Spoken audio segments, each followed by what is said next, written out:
Chapter 12. When I see the no trespassing signs around the factory, my dad's advice from Grandpa Soda Pop plays in my head. Think twice before you act once. Yeah, they'd both tell me that now about going in here. Whatevs, I think. I can handle this. The sky gets darker as I study the fence.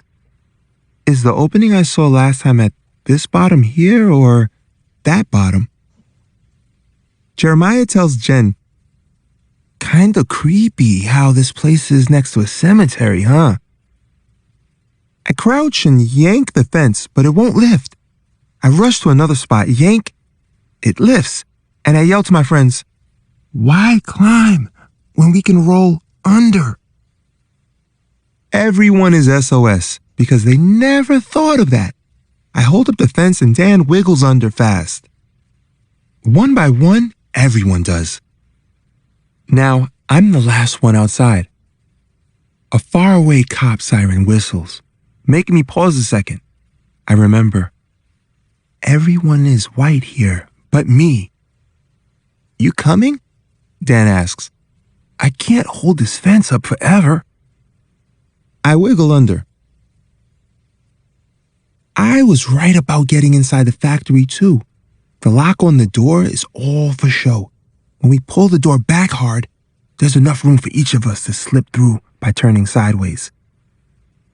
I expected inside the factory to be scary, and it is. Long shadows stretch off tall metal machines. The shadows remind me of those monsters from the Shazam movie that stood still, waiting to come alive. Wind howls through busted windows, making newspaper pages and plastic bags swirl alive like around our feet.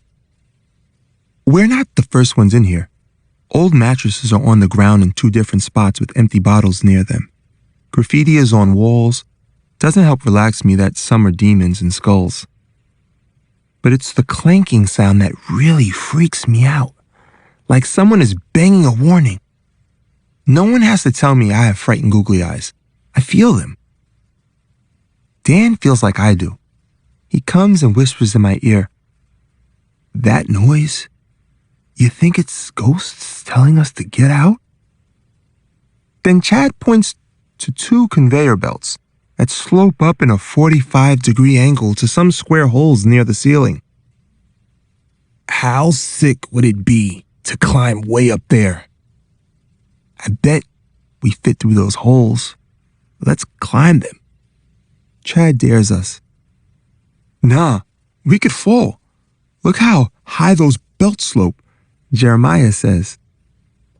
Chad eyes me the way he did back at the handball court fence. "Stefan, you think you're Spider-Man? You said you're a climber. Race me." Christopher cuts him off. "I'll race you, Chad. And you know I'll dust you." Chad gets competitive. "Come on then." They go. I'm glad Christopher just saved me, but I don't want him getting hurt. Still, if anyone's got this, it's him. His climbing skills are tight. Chad scoots onto one conveyor belt, Christopher on the other. "On your mark," they both say at the same time. "Get set. Go." They race up, and the higher they get, the bouncier the conveyor belts get. Jeremiah yells up to them, "Slow down." He turns to us. "Dang, they're about to bounce off." I'm scared just watching, and only when Christopher makes it to the top and through a ceiling square do I relax. Chad follows, and then is gone too. Jen says, "Come on. If they can do it, we can." She climbs on a belt and starts up. Her climbing skills are awesome too. Her brother Jeremiah scrambles to keep up with her. Me and Dan turn to each other.